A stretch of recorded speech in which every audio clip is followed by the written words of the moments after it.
Vamos orar, irmãos, para mais uma vez, pedindo que o Senhor fale aos nossos corações. Pai querido, obrigado, Senhor, por essa noite, obrigado porque podemos louvar o Senhor, obrigado porque podemos lembrar, ó Pai, do seu sacrifício na cruz, ó Pai. Pedimos que a sua palavra venha de acordo com a necessidade de cada um de nós, ó Pai. Que não seja eu, mas seu Santo Espírito ministrando aos corações, que a sua palavra, as verdades lidas aqui possam ficar, ó Deus, em cada coração. Possamos sair daqui transformados, um pouco mais parecidos com Cristo Jesus. É isso que pedimos e agradecemos, em nome de Jesus. Amém e amém. Muito bem, irmãos, nós estamos numa série que a gente chama Docmus, que significa aprovados. E todos nós que somos crentes, somos constantemente provados e precisamos ser aprovados como servo do Senhor. E aí, Tiago vem mostrando para a gente diversas provas que a gente passa para exercitar a nossa fé, para exercitar aquilo que a gente crê, para exercitar o nosso cristianismo, o nosso pensamento, nossas ações e tudo mais. Então, a gente precisa dar respostas adequadas às provas da vida real.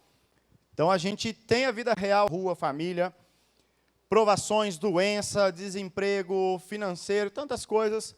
E como você, como cristão, responde a tudo isso? Diferentemente daquelas pessoas que não conhecem a Cristo, que nunca entregaram a vida para Ele. Eu estava, quando eu era adolescente, hoje nós vamos ler um trecho de Tiago capítulo 4, versículo de 11 a 7, e o tema é a prova do egocentrismo no trono. E aí, irmãos, eu estava uma vez não sei se era dentista ou era médico, e eu vi na parede essa frase aqui: todo homem quer ser rei, todo rei quer ser Deus, só Deus quer ser homem. Não está na Bíblia, tá, irmãos? Mas podia estar. É bonito, né? E essa frase eu guardei, decorei. Eu já vi ela em inglês também, não sei quem é o autor, talvez você vai ver, se você procurar aí vai ter diferentes autores, né? Mas a verdade é, essa frase me fez pensar que todo mundo quer ter autoridade, né? Quer, de alguma forma, ser o rei. Ou o rei do lar, da casa. Quando tem dois irmãos, um quer ser o rei do outro. Quer mandar na brincadeira, quer mandar no brinquedo. Um casal, um quer ser o rei, outro quer ser a rainha, geralmente. Os dois querem tomar as decisões em casa. No trabalho, todo mundo quer ser o rei. E quando as pessoas estão no poder realmente, elas querem mais, elas querem ser Deus. Só Deus quis se humilhar e ser homem. Mas eu queria perguntar para você, se você já quis ser um rei ou uma rainha. Você já pensou nisso? Já quis ser um rei? Talvez não aquele rei do século XVI, XVII, com aquelas rouponas, né, com aqueles castelos antigos. Mas se você já quis ser o rei do seu lar, ou a rainha, você que já quis ser o rei do seu trabalho e mandar em todo mundo, você que já quis ser o rei na igreja, já quis ser o principal, já quis ser o rei na escola, o rei em qualquer lugar, na rua, você já quis ser o governador, está em primeiro lugar, o seu coração já desejou isso? Você já quis ser o rei da sua vida e tomar as decisões? Você manda na sua vida, a vida é minha, eu mando e faço o que eu quiser? Ou você ainda talvez queira ser o rei e a rainha da sua vida? Talvez você queira ser um rei para legislar e sentenciar as pessoas, como um rei cheio de autoridade. Talvez você queira ser esse rei. Queridos, não sei se você já isso ou não, mas quando a gente vai olhar, por exemplo, quando a gente olha lá para Adão e Eva, e uma das coisas que levou Eva a pecar foi ela querer ser a rainha da própria vida dela. Porque Satanás tentou, a última tentação ele vai dizer: olha, Eva, Deus sabe que no dia que você comer do fruto, seus olhos se abrirão, e vocês serão um rei, alguém que sabe, alguém que se autogoverna, alguém que conhece tudo, como Deus. Você vai conhecer o bem e o mal, você não precisa mais se submeter a Deus, dizer para você: ó, isso aqui é bom, isso aqui é ruim. Você pode escolher o que você quiser. E esse pecadinho, ou pecadão de Adão e Eva, vem passando em gerações e gerações. E quando você menos percebe, irmão, talvez no seu coração aí tem um rei, uma rainha, que aparece querendo tomar um trono. E é sobre isso que eu queria falar hoje, esse desejo de tomar o trono de Deus. Talvez você nem perceba, mas hoje na nossa leitura, na nossa meditação aqui no livro de Tiago, a gente vai, talvez você vai poder observar que algumas vezes você está tomando o lugar do trono de Deus. Então suponha que esse aqui é o trono de Deus, e você quando aceitou Jesus, você fala: Jesus, a minha vida é sua. Jesus, que dos meus lábios saiam só coisas que te agradem. Jesus, que tudo que eu pense, tudo que eu faço, meu trabalho, meu carro, minha vida, pertence ao Senhor. E quando você menos percebe, quem é que está lá no trono? Quem é que está lá no trono? Você mesmo. Nossa, Jesus, desculpa, não era isso bem, né? É seu, Jesus, eu falei que é seu, né? Mas espera aí, Jesus, aí quando você percebe, quem é que está lá de novo? Você está lá de novo, tomando as decisões, porque você acha que é melhor, você entende que é melhor. É sobre isso, irmão, sobre esse desejo de tomar o trono de Deus, que talvez você nem perceba. Mas quando o dia a dia, vem as decisões no seu trabalho, na sua escola, a faculdade que eu vou servir, o meu namoro, com quem eu vou casar, lá está você de novo, sentado no trono de Deus. E tirando Deus, falando: não, Senhor, essa área da minha vida não. A salvação, ir para o céu, eu quero, mas essa parte aqui não. E aí, nós somos provados pelo egocentrismo que mora em nosso coração. O nosso eu que nasce ali achando que nós somos o centro do mundo. E esse eu que quer tomar o trono de Deus. Queria convidar você a abrir a sua Bíblia lá em Tiago, capítulo 4. E é interessante, irmãos, que Tiago, ele vem falando, né, vem caminhando, vem falando sobre a verdadeira sabedoria. Agora eu não posso mais sentar no trono, Paulo. Obrigado. O Espírito Santo, né? Está aqui, a água da vida de Jesus. Irmãos, Tiago vem falando, vem caminhando, falando de várias coisas. No capítulo 3, ele fala sobre a sabedoria que vem do alto. Ele vai falar como é essa sabedoria. Então, depois no capítulo 4, ele começa a falar de um arrependimento comunitário. Vocês, né, ele começa a falar, vocês, né? Só que ele vai querendo mostrar, ele vai falando contra as paixões más dos corações, ele fala contra a amizade com o mundo, sobre a soberba. Se arrependam disso, irmãos. Ele vem falando, né? Se arrependam das paixões más, se arrependam da amizade com o mundo, da soberba, se humilhem. No versículo 10 ele vai dizer, terminando: humilhem-se diante do Senhor, e Ele os exaltará. Até o capítulo 10, Tiago está mostrando o coração que é egocêntrico. E a partir agora do versículo 11, ele vai mostrar as ações desse coração. Como esse coração salta para fora. Como esse coração revela que ele é egocêntrico. Enquanto até o 10 é algo que está lá dentro, as guerras que começam lá dentro. Agora, a partir do 11, ele vai mostrar como esses versículos, os sintomas dessa doença, desse pecado, do egocentrismo. Eu estou no trono, e não Deus, e não ninguém. Eu mando na minha vida. Vamos lá, vamos ler comigo Tiago, capítulo 4, versículo 11 em diante. A versão que eu vou ler é a NVI, tá? Acompanhe na sua versão. Não vai ser projetado, tá bom, irmãos? Vocês vão ter que ler a Bíblia. Diz assim, Tiago 4:11. Irmãos, não falem mal uns dos outros. Amém? O que diz aí? Irmãos, se a gente fechasse a Bíblia aqui, fosse para casa e praticasse isso essa semana, já valeu a pena. Ô, coisa difícil a gente controlar a nossa boca de falar mal dos outros. Mas vamos entender um pouco melhor. Quem fala contra o seu irmão ou julga o seu irmão, fala contra a lei e a julga. Quando você julga a lei, não está cumprindo, mas está agindo como juiz. Há apenas um legislador e juiz, aquele que pode salvar ou destruir. Mas quem é você para julgar o seu próximo? Versículo 13. Ouçam agora. Vocês que dizem, hoje ou amanhã iremos para esta ou aquela cidade. Passaremos um ano ali, faremos negócio e ganharemos dinheiro. Vocês nem sabem o que acontecerá amanhã. Que é a sua vida? vocês são como a neblina, que aparece por um pouco de tempo e depois se dissipa. Em vez disso, deveriam dizer: se o Senhor quiser, viveremos e faremos isto e aquilo. Agora, porém, vocês se vangloriam das suas pretensões. Toda vanglória como essa é maligna. Portanto, pensem nisso. Quem sabe que deve fazer o bem e não faz, comete pecado. Amém, irmãos? Esse é o texto que nós vamos ler hoje. Irmãos, Tiago é um judeu, e ele, como judeu, não fica rodeando igual o povo brasileiro faz. Sabe quando alguém chega na sua casa, começa a conversar, quer pedir açúcar, mas ele vai contar a vida inteira da história dele para pedir açúcar para você, né? Vai puxar papo, ele não vai chegar lá e falar: me dá um açúcar, né? Aí, como é que você está, vizinho? Tudo bem? Começa, e aí vai. O ribeirinho era muito assim, né? Chegava lá na nossa casa, ou a gente falava com eles começavam a rodear. Eu falei: vai, meu Deus, você quer alguma coisa, fale logo aí o que você quer. Tem paciência não. Mas Tiago, ele chega e vai direto.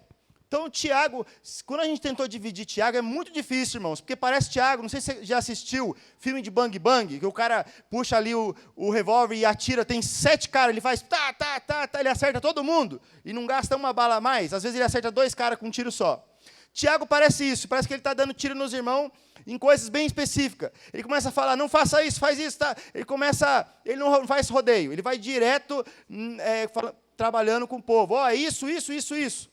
E aí, quando a gente vai pregar, a gente fica assim: nossa, né, qual o tiro que eu pego? Qual o tiro que a gente vai dar na igreja? Qual o tiro que eu vou receber? São muitas coisas, até cada trecho aqui dá para ser uma pregação só em 2 versículos.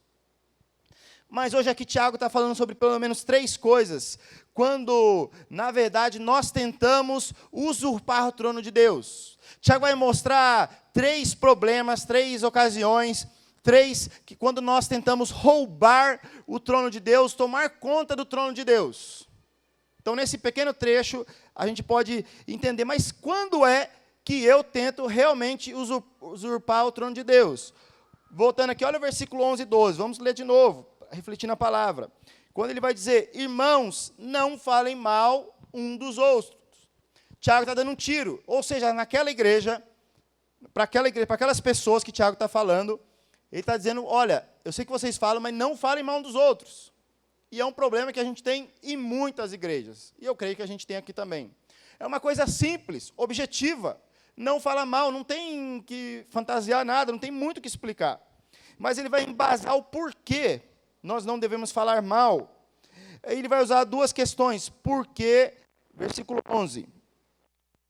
Quem fala, julga.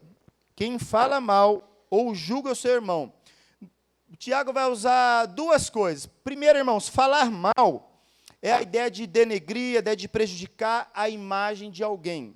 É quando você critica uma pessoa que não está na roda de conversa.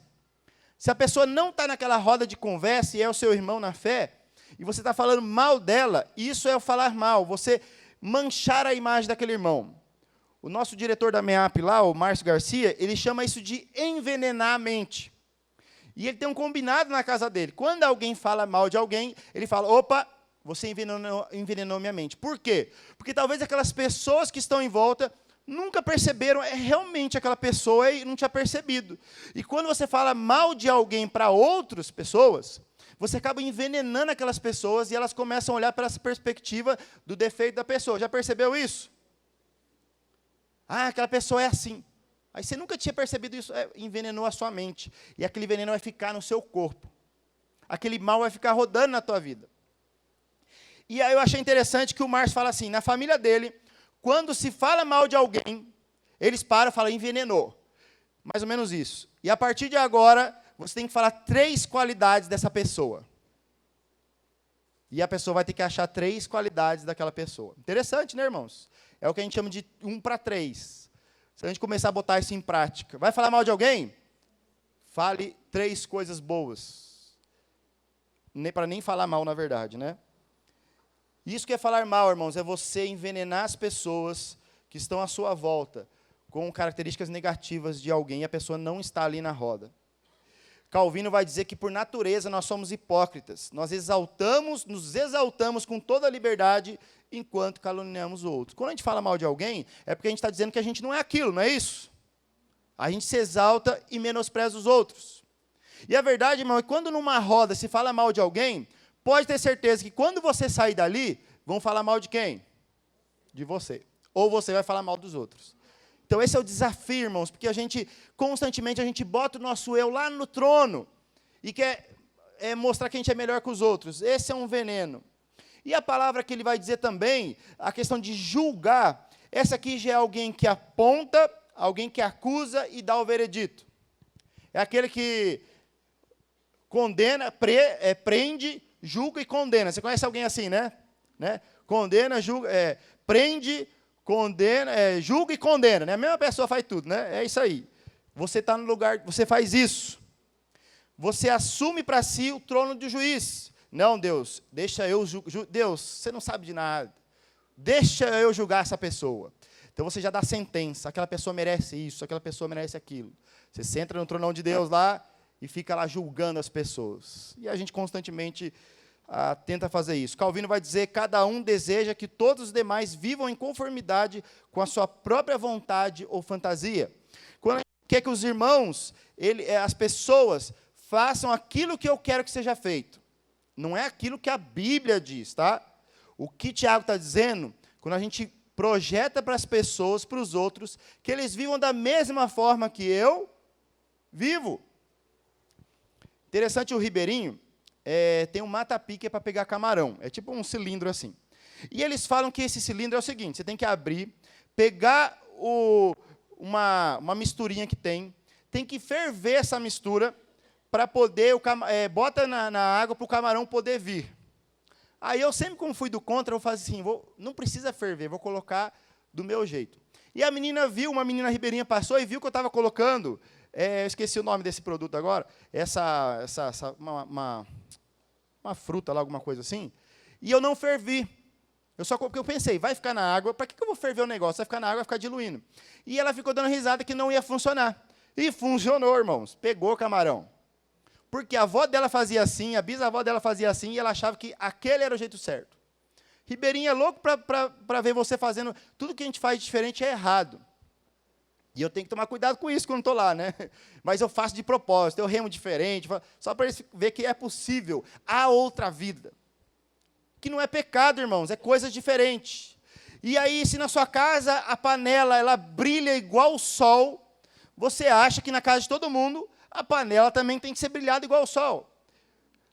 Ser brilhado não, desculpa. Se na sua casa tem tapete na entrada, você acha que na casa de todo mundo tem tapete na entrada.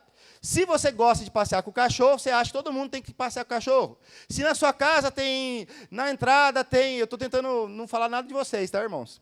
Se na sua casa tem árvore de Natal, ou na sua casa não tem árvore de Natal, está errado os irmãos que têm árvore de Natal. Se na sua casa a televisão é grande, na minha é pequena, está errado. Entenderam, né, irmãos? Tudo aquilo que é diferente, esse que é julgar, porque a pessoa fala diferente, a pessoa pensa diferente. A gente estabelece a própria lei no lugar da lei divina. Então, o Tiago não está dizendo sobre pecados, tá, irmãos? Está dizendo formas diferentes dos irmãos, aquilo que não é pecado. Por exemplo, se a pessoa é profissional diferente de você, se a pessoa não usa roupa igual a você, aquele irmão usa bermuda. Lá em Afuá me chamaram pastor de Satanás, porque eu batizei os irmãos de bermuda. Só porque eles não usam bermuda, eles usavam calça e tudo aquele negócio. Aí, só porque eu não usava a mesma roupa que eles tinham que não era de Deus. Talvez porque pessoas têm um gosto musical diferente de você. Eu tenho um gosto bem seleto, tá, irmãos, por música. Lá em casa é um desafio. Eu sou chato mesmo, essa é a realidade. Mas eu não posso julgar. A gente tem umas brigas lá, né, Samuel? Mas a gente sai bem. É o diferente, mas não é o errado, irmão. O irmão gosta de forró gospel. Deixa o irmão gostar de forró gospel. Desde que ele não ouça no carro alto e não bote na igreja, amém?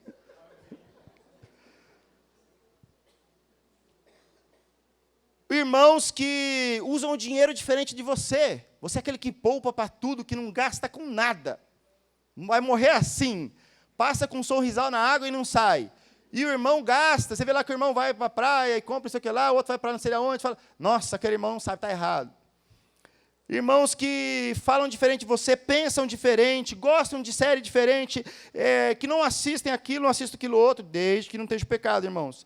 Irmãos que se divertem diferente de você, irmãos que criam filhos diferentes de você, irmãos que comem, e assim vai, irmãos. E a gente geralmente vai julgar os irmãos por isso. Então, o Tiago está dizendo que aquele que fala mal, aquele que julga no sentido de o irmão fazer coisas diferentes de você. Talvez naquela época, não sei, olha, a roupa do irmão ali é diferente, né? A casa do irmão, não sei, mas qualquer coisa que você possa julgar o irmão, e não é questão de pecado, tá bom? Você estabelece a sua própria lei. E aí, Tiago vai dizer, quem julga o irmão, está julgando, na verdade, a própria lei. Por que ele diz isso? Se você olhar em Tiago 2,8, o princípio ali vai dizer, se vocês, de fato, obedecem à lei do reino, e encontrado nas Escrituras, que diz, ame o seu próximo como a si mesmo. Quando Jesus diz não julgar o outro, né, não julgueis para não ser julgado, a ideia de você não fazer com o outro aquilo que você não quer que faça com você. É isso. Você gosta que tem uma rodinha falando mal de você? Não. E se você pecou, irmão, você fez alguma coisa errada, você quer que aquela rodinha fique falando do seu pecado para todo mundo? Não. Você não quer, né, irmão? Você quer? Não. O que você quer?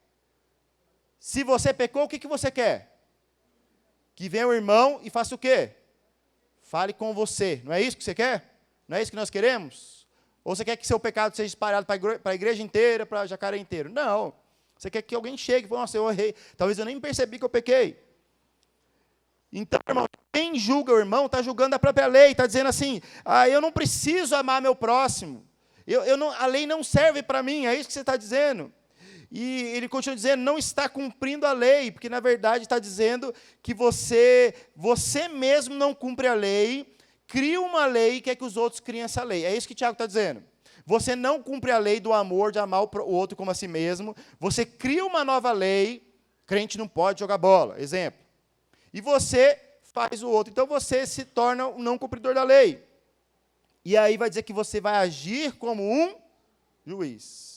E o texto diz, quem que é o juiz? Quem que é o juiz? No texto está aí, irmãos, olha aí, versículo 12. Quem é o juiz? Deus.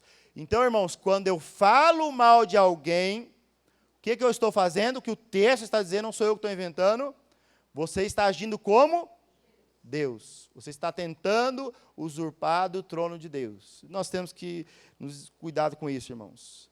Eu não preciso seguir a lei do amor. Você acha que as suas críticas de condenação são justificadas?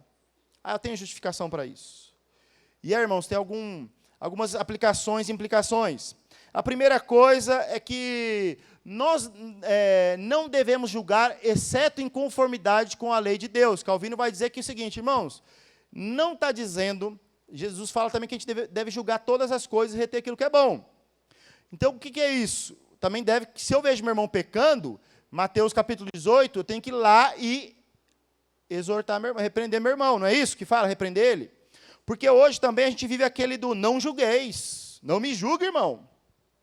Mas lembra que julgar, o que é julgar? Julgar é pegar a pessoa, prender, julgar e fazer tudo, né? Você pega ela, condena ela, não é isso que Deus quer.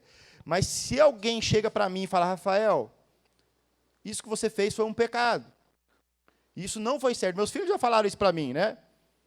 Você passou aí do 80 por hora, é pecado. E aí, eu tenho que entender, eu vou falar para meus filhos, não me julguem. Você não sabe a intenção do meu coração? Não é isso. Eu estou errado. Se eu mentir, meu filho veio mentir por alguma questão, estou errado. Então, não julgar, irmão, não é a pessoa mostrar a Bíblia e você está errado, meu irmão. Não é isso que Tiago está dizendo. Nós precisamos, sim. Mateus 18,15 vai dizer, se o seu irmão pecar contra você, vá a sós com ele, mostra-lhe o erro. Se ele ouvir, você ganha o seu irmão. Se não ouvir, chama 2 testemunhas, aí assim vai. Então, irmãos, não anula, tá bom? Não use esse texto do Tiago para dizer que ninguém pode te tocar, que cada um cuida da sua vida. Não é isso. É quando você se coloca no lugar de juiz que conhece o coração das pessoas. Então, se eu ouvir o irmão fazendo uma coisa errada, irmão, eu vi que você fez aquilo errado. Isso é pecado. Agora, o que é julgar? Irmão, você aí xinga o irmão, né? Você não vale nada, você é um mentiroso, mesmo você, porque eu vi você fazendo isso e aquilo. Isso é julgar. Você já julga o coração, já julga as intenções, não a ação que você viu. Então, essa é a ideia, julgar, cuidado em julgar o coração das pessoas. Irmãos, precisamos cuidado com devemos nos atentar para a nossa língua julgadora. Devemos olhar para nós mesmos, para a trave que está no nosso olho. E assim nós podemos olhar para o cisco que está no olho dos outros. Nós precisamos também, irmãos, cuidado com o envenenamento. Cuidado quando você estiver falando de alguém, e pense nisso. Aquilo que eu vou falar do meu irmão, vai envenenar os outros sobre ele? Ou eu vou elogiar aquele irmão e as pessoas vão amar mais a ele? Estou envenenando ou estou curando? Estou promovendo discórdia ou estou promovendo paz? O que está saindo da sua boca? É veneno ou é cura? Então, cuidado com o veneno. E lembre disso, lembra da regra 1:3. Você falou mal de alguém? Tem o desafio de falar 3 coisas boas dessa pessoa. Isso vai te ajudar a não envenenar mais as pessoas. Devemos também, irmãos, procurar sempre elogiar as pessoas que não estão na roda de conversa. Procure, irmãos, sempre que for tentar falar de alguém, pense nas coisas boas dessas pessoas. Analise se a atitude que você não gosta no seu irmão, ela é um pecado ou ela é algo que é uma diferença. Isso é pecado ou é diferente? Aquele irmão faz isso. Aquela irmã veste aquela roupa, mas espera aí. A roupa que não, ela é uma roupa que está levando a pecado ou ela é uma roupa que é diferente da minha? Essa é a pergunta. Aquele irmão faz isso, é pecado ou é diferente? Se é pecado, aonde é que eu tenho que achar o padrão? Aqui. Não no eu gosto, não gosto. Corrija os irmãos de forma bíblica. Quer corrigir alguém? Corrija de forma bíblica. Chame seu irmão, como Mateus 18:15 vai dizer. Irmãos, não tente usurpar o trono de Deus. Não faleis maus uns dos outros. Segunda forma que eu tento usurpar o trono de Deus, quando nós tentamos ser autossuficientes. Olha aí, versículo 13 de novo. Esse homem, que Tiago está imaginando, né? Algumas pessoas, né? Hoje, amanhã faremos isso, naquela cidade, passaremos isso, faremos isso e aquilo. Tiago está entendendo que alguns irmãos, pessoas que fazem planos e que já sabem o resultado do plano. A verdade é sim, irmãos, também não podemos isentar. A vida, ela é complexa e exige sim planejamento. Irmãos, realmente, esse texto não está dizendo que nós não devemos fazer planejamento e entregar para Deus. Senhor, não sei como vai ser meu salário esse mês, você que sabe. Senhor, não preciso planejar nada, eu vou comprar um carro, mete lá em 80 vezes, né, e Deus vai prover.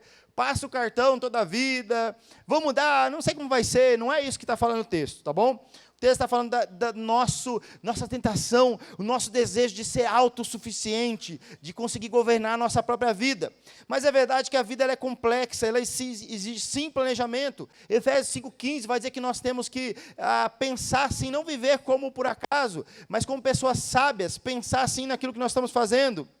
Então, o perigo, irmãos, é que existem 2 problemas no planejamento. O primeiro problema é pessoas que acreditam que se eu planejar, tudo vai ser executado em perfeita forma que eu visualizei.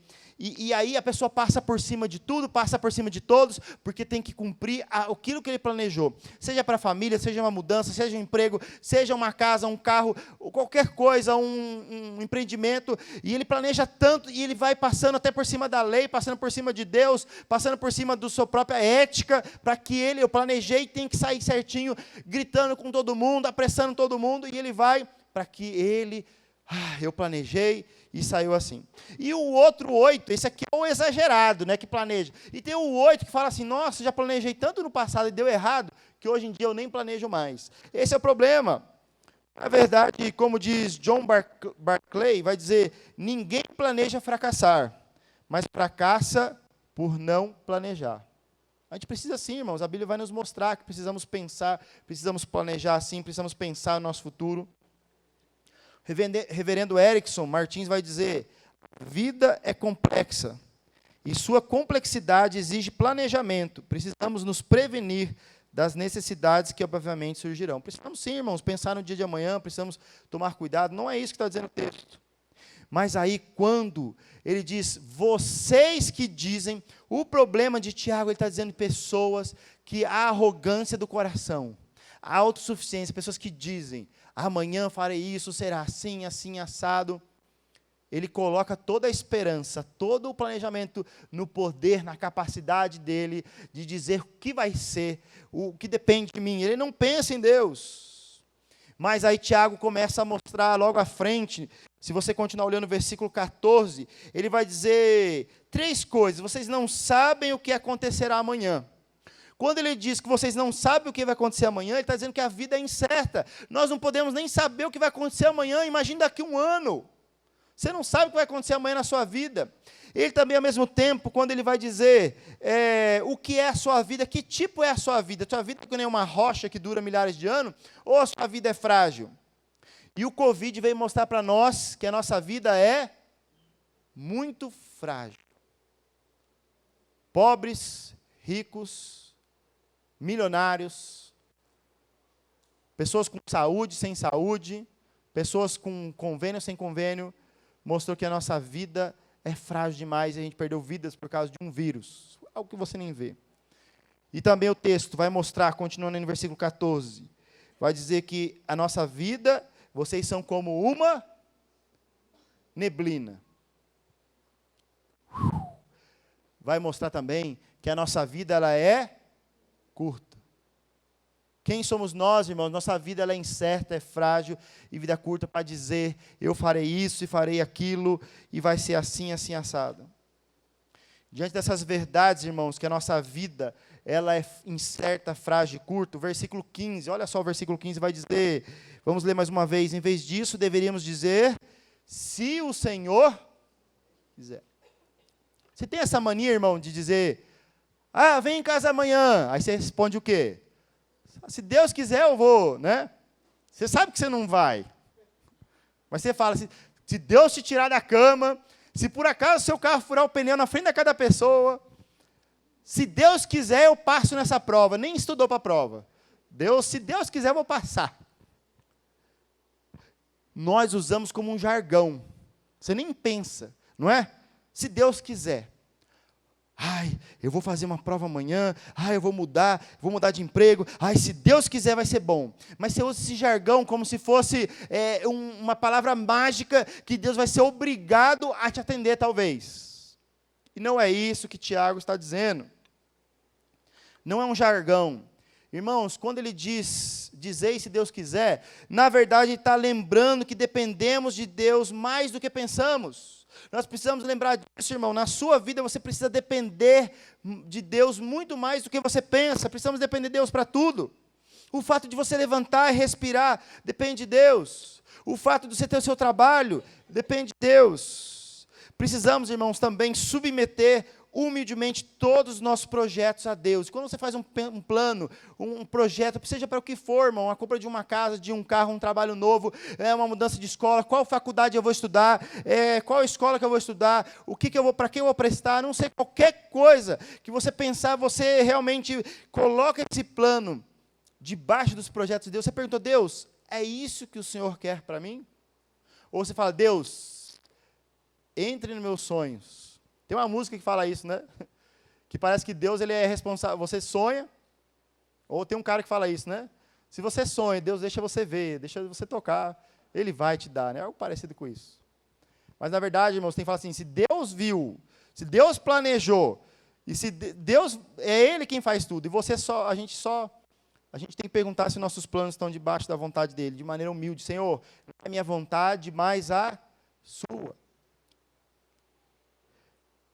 Reverendo Erickson vai dizer que sim, é preciso planejar, mas esses planos precisam considerar, acima de qualquer interesse particular, a vontade e o propósito de Deus para nossas vidas. Deus está nos seus projetos, irmãos? O que eu vou fazer esse ano? O que eu vou fazer o ano que vem? A pergunta é, Deus está nos seus projetos? Você troca de carro porque ele vai servir melhor a Deus? Você troca de casa porque sua casa vai ser uma casa que vai servir melhor a Deus? Você troca de emprego não porque você vai ganhar mais, porque vai ser melhor, porque lá vai ser da hora, porque lá tem seguro, lá tem isso, tem aquilo, mas porque esse trabalho você vai poder servir melhor a Deus, vai poder abençoar mais a igreja, abençoar mais pessoas? Todos os seus projetos, vou vender isso, vou comprar um carro, reformar, vender o carro, fazer isso. Você faz isso pensando que de alguma forma, você pode abençoar outros, ou pode servir a outros, ou pode servir a Deus? Ou você pensa só em si mesmo? Deus está nos seus planos? Ou, na verdade, Deus ele controla os seus planos? Ou você quer que Deus esteja nos seus planos só como alguém que você raspa ali, um gênio da lâmpada, que se Deus quiser, esse próximo ano, eu vou conseguir quitar as minhas dívidas. Se Deus quiser, esse próximo ano, eu tarararará. E aí que chega no versículo 16, irmãos, no qual ele chama a gente que planeja sem Deus, você que planeja as coisas, pensando em ganhos, pensando em si próprio, ele chama isso de vanglória. E ele diz que essa vanglória é o quê? Está aí no texto. Ela é maligna. Cuidado, irmãos, com a autossuficiência. Quando você não considera a vontade de Deus, nós estamos sendo jactanciosos, nós estamos sendo arrogantes. Quando nós não colocamos a vontade de Deus em primeiro lugar, cuidado com a autossuficiência.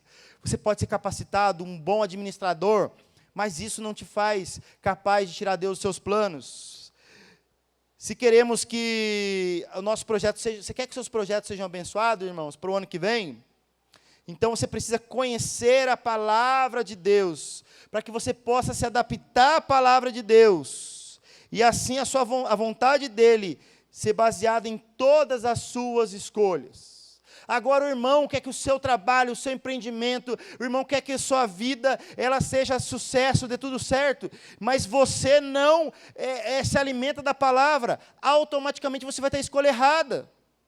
Você vai escolher sócios errados, você vai escolher empreendimentos errados, você vai escolher lucros errados, talvez ilícitos, você vai escolher talvez um carro errado para mostrar status, você vai escolher uma faculdade errada, você vai escolher até um casamento errado, porque você não se alimenta da palavra. As nossas escolhas, irmãos, devem estar submetidas ao quanto nós conhecemos de Deus e a sua vontade. A vontade de Deus não vai aparecer no céu escrito lá o que Ele quer. À medida que você se alimenta da palavra de Deus, meu irmão, você vai entender esse trabalho ou esse trabalho. Esse trabalho é muito bom, vai dar um futuro melhor para a minha família, mas eu preciso sacrificar meus filhos.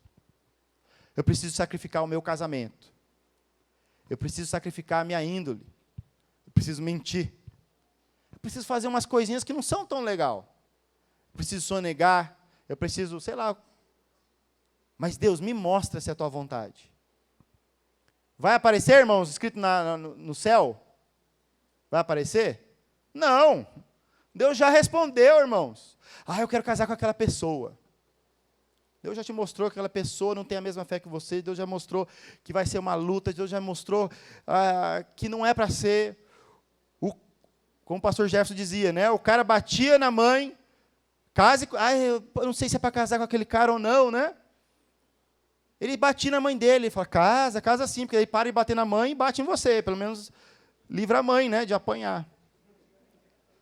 Deus dá as respostas claras, a gente não entende. Por quê? Porque a gente não conhece as Escrituras. Não só isso, irmãos, busque conselheiros bíblicos. Procure homens de Deus, homens que usam a palavra de Deus, homens sábios. Está com uma dúvida no seu trabalho, procurem homens maduros que abraçam o evangelho. Não, mas a gente vai olhar, não vou nem citar o nome dos caras aqui, né, esses coach da vida aí, não, ele falou isso. Não, o coach fulano de tal falou aquilo. Homens que não conhecem a Deus, não temem a Deus. E aí você vai na onda desses caras aí, e lá na frente, dá errado. Não tome decisões precipitadas. A Bíblia diz que o nosso coração é o quê? Enganoso.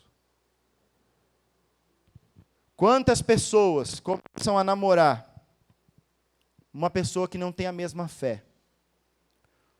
Porque o coração começa a palpitar por aquela pessoa, homens e mulheres. E aí, casamentos muitas vezes turbulentos.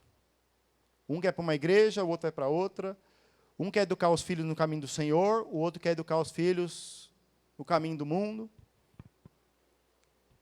Ah, mas eu conheço pessoas que casaram e depois Deus converteu e foi uma bênção. Conheço. Conheço 10 vezes mais pessoas que fizeram ao contrário. Conheço também. E as pessoas, pelo amor, falam assim, nossa, Senhor, é essa pessoa que eu quero, e toma decisões precipitadas, esquecendo que Deus é o Senhor da vida, que Deus é poderoso, que é Ele quem tem que estar no trono e não eu. E quantas vezes eu e você tiramos Deus do trono, sai Deus, para poder tomar a decisão por nós mesmos. Você já fez isso? Já tomou decisões erradas? Que quando você olha hoje para trás e fala assim, nossa, aquela decisão que eu tomei, pequena ou grande, eu nem consultei a Deus. E hoje eu pago o preço por isso. Você já fez isso?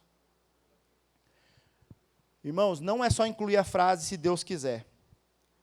É incluir Deus em seus projetos. A partir de hoje, quando você for falar se Deus quiser, pense no que você está falando. Quando você está dizendo, se Deus quiser, você tem que falar na verdade. Se eu permitir, se eu deixar Deus no trono, e eu aceitar todos os propósitos dele, e eu crer que ele tem o melhor para mim, eu vou guardar e vou deixar, vou tomar decisão segundo a vontade de Deus, não segundo a minha vontade. Não tente usurpar o trono de Deus. E terceiro, irmãos, tentamos usurpar o trono de Deus. Além de quando a gente fala mal uns dos outros. Além de quando a gente se acha autossuficiente para tomar as nossas decisões. Agimos com omissão e desobediência. Olha o versículo 17, nosso último versículo. Portanto, pensem nisso. Quem sabe que deve fazer o bem e não faz, comete. Quem sabe que deve fazer o bem e não faz, comete pecado. Pecado, irmãos, não é só matar, roubar, bater, xingar palavrão. O paraense diz chamar nome. Não é só isso. O que o texto diz? Se alguém sabe o bem que deve fazer e não faz, o que acontece? Ele está pecando. É interessante que o texto vai dizer, aquele que sabe. Então, para Tiago, as igrejas, eu e você, não é um pecado por ignorância, mas é movido pelo menosprezo. A gente pega o trono de Deus nesse momento, porque a gente age como um grande rei sentado num trono, e vem algum subalterno e fala assim, você poderia me ajudar com isso? Não que a pessoa está falando, mas você vê uma situação que você tem que fazer o bem para aquela pessoa, independente, pode ser perdão, pode ser uma ajuda financeira, pode ser ajudar a pessoa numa mudança, pode ser qualquer coisa que aquela pessoa, o bem que você tem que fazer. Aí você está lá no seu trono e fala, hoje não, hoje eu não quero, eu sou o rei, eu não quero fazer esse bem, que outro faça. Se Deus quiser, Ele manda outro. Ou então, essa pessoa não merece. Quantas vezes você e eu sentamos no trono de Deus e fizemos vista grossa naquilo que Deus sabia que era para você fazer e você não fez. E conseguiu dormir ainda, né? O Espírito Santo nem ficou lá na sua cabeça, devia ter feito isso. Porque você está no trono. Irmãos, esse versículo traz 3 explicações para a gente. A primeira é que o pecado é a recusa e o desprezo àquilo que a palavra de Deus está falando conosco. No caso aqui, Tiago também está dizendo que se você sabe que deve falar o bem do irmão, não o mal, se sabe que deve falar o mal, que não deve falar o mal, e você não faz isso, você está cometendo pecado. Se você sabe que você deve elogiar as pessoas em vez de criticar, e você não elogia, você está cometendo pecado. Só o fato de não fazer o bem. Se você sabe que você deve amar o próximo, e você fica na passividade, na omissão, já é pecado. Ou seja, pecado não é só falar mal do irmão. Deixar de amar o irmão, de deixar de fazer o bem, também é o quê? Pecado. O que você deixou ultimamente passar? O que a palavra de Deus te ensina, meu irmão, que você não tem praticado? Não só os nãos, entendeu? Mas os sims. Eu vou dar um exemplo lá em Efésios, quando ele vai dizer, aquele que roubava, não roube mais. Pelo contrário, faça o quê? Trabalhe e faça o quê? Para ter recurso, para fazer o quê? Para distribuir para aqueles que não têm. Então o evangelho, meu irmão, o amor ao próximo, não é só não roubar, como dizia a lei. O evangelho diz que nós devemos trabalhar e dividir o nosso sustento com aqueles que não têm. A lei dizia, né, não fale mal, né, não sai da vossa boca nenhuma palavra torpe. Então eu não falo palavrão. Mas não é só isso. A palavra do Senhor diz, não sai da vossa boca nenhuma palavra torpe. Mas tem que sair palavras boas, que transmitam graças, conforme a necessidade daqueles que ouvem. O evangelho, meu irmão, é um evangelho que transforma deixar de fazer o mal, para agora eu passar a fazer o bem. Antes eu queria matar meu inimigo, mas agora eu preciso orar pelo meu inimigo. Vocês estão entendendo? Antes o cara pedia para eu carregar 1 quilômetro a bolsa dele. Não faça isso, carregue 2 quilômetros a bolsa dele. Faça o bem.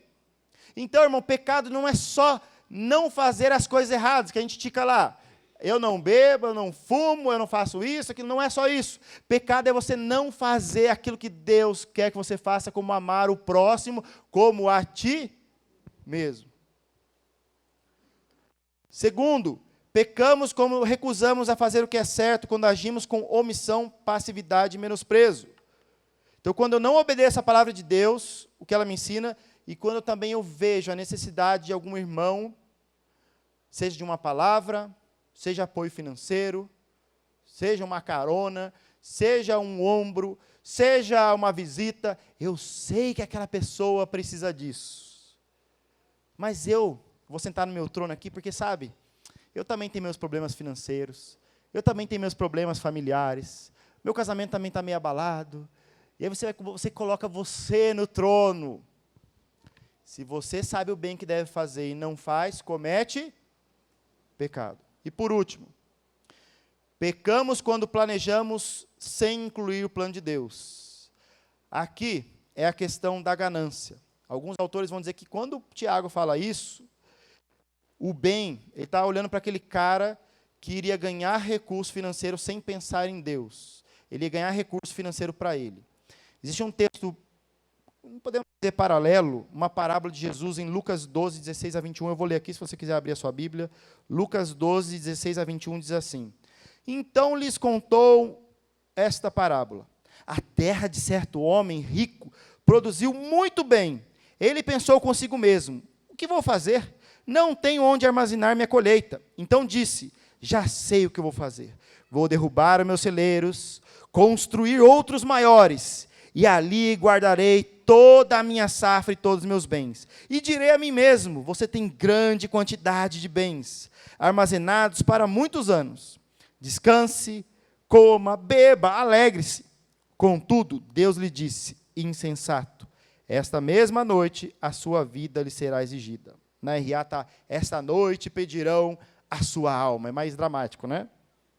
Então, quem ficará com você? Então, quem ficará com o que você preparou? Assim acontece. Quem guarda para si riquezas, mas não é rico para com Deus. Alguns autores vão dizer que esse texto de fazer ao bem tem questão financeira, pelo contexto de Tiago e pelo que vem a próximo, falando dos irmãos que eram ricos. Dizendo que se você tem bens, se você pode compartilhar os seus bens com aquele que precisa e você não faz, você comete pecado. Irmãos, qualquer dessas 3 aplicações ela é válida. De qualquer forma. Se você, quem sabe que deve fazer o bem e não faz, comete pecado. Não tome o trono de Deus. Amém, irmãos? Quais são as 3 situações que a gente tenta usurpar o trono de Deus? Você consegue se lembrar? A primeira, quando nós fazemos o quê? Falamos mal ou julgamos irmãos. A gente toma o trono de Deus. A gente se coloca no lugar de juiz. Qual é a segunda forma? Quando tentamos ser o quê? Autossuficientes, governar a própria vida, eu sei o que eu faço. É isso que eu quero. E terceiro, quando agimos com omissão e desobediência ao que Deus Mandou. Amém? Baixe sua cabeça, eu quero orar pela sua vida e pela minha, que essas verdades da palavra de Deus possam ser vividas na sua semana. Vou dar um minutinho para você orar e pedir para Deus, confessar os seus pecados e pedir perdão para Deus de todas as vezes que você conseguir lembrar que você tomou o lugar do trono de Deus. Tem esse tempo de oração. Senhor, traz à minha memória momentos da minha vida, que minha boca falou, que eu tomei o lugar de Deus. E momentos que eu tomei decisões, fiz planos, fui arrogante, e eu tomei o trono de Deus. E momentos que eu sabia que eu poderia abençoar pessoas, que eu poderia obedecer a sua palavra, mas eu não quis, porque eu quis tomar o trono de Deus e ser o rei da minha vida. Pai querido, em nome de Jesus, ó Pai, pedimos que o Senhor continue a falar aos nossos corações, que o seu Santo Espírito possa nos acusar, ó Pai, possa moer o nosso coração, ó Pai, de forma que a gente possa entender, a gente possa lembrar, a gente possa reconhecer, ó Pai, o quanto nós temos pecado, ó Pai. Quantas vezes queremos pegar o Teu trono, ó Pai? Quantas vezes colocamos o nosso ego, o nosso eu no centro de tudo?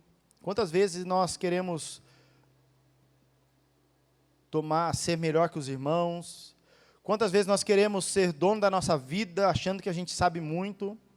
Quantas vezes, Senhor, a gente se recusa a obedecer ao Senhor e a abençoar e fazer o bem para aqueles que estão à nossa volta, ó Deus? Perdoa, Pai, nossos pecados, que o seu Santo Espírito possa nos ajudar daqui para frente, ó Pai, a lembrar, ó Pai, de entregar o trono nas Tuas mãos, ó Pai, de saber que é o Senhor quem reina. Que o Senhor deve reinar em nossa boca, o que vai sair de nós. Que o Senhor possa reinar em nossos corações, nos nossos planos, nos nossos projetos. Que o Senhor reine com nossos bens que nós temos. Que tudo que nós temos, que nós somos, que nós falamos, possa ser de acordo com a Tua vontade e o Teu querer, ó Pai. Que Cristo seja o centro, ó Pai. Essa é a nossa oração, ó Pai, que Cristo reine em nossa vida em todo instante, seja nas coisas mais corriqueiras, ó Pai, do dia a dia, seja nas decisões maiores, ó Pai, que possamos fazer tudo, ó Pai, em prol do reino de Deus. E essa oração fazemos agradecidos, sabendo que o Senhor está trabalhando nessa igreja, e vai continuar trabalhando em nós, em nossas vidas, ó Pai. É isso que pedimos e agradecemos, em nome de Jesus. Amém e amém. Deus abençoe, irmãos.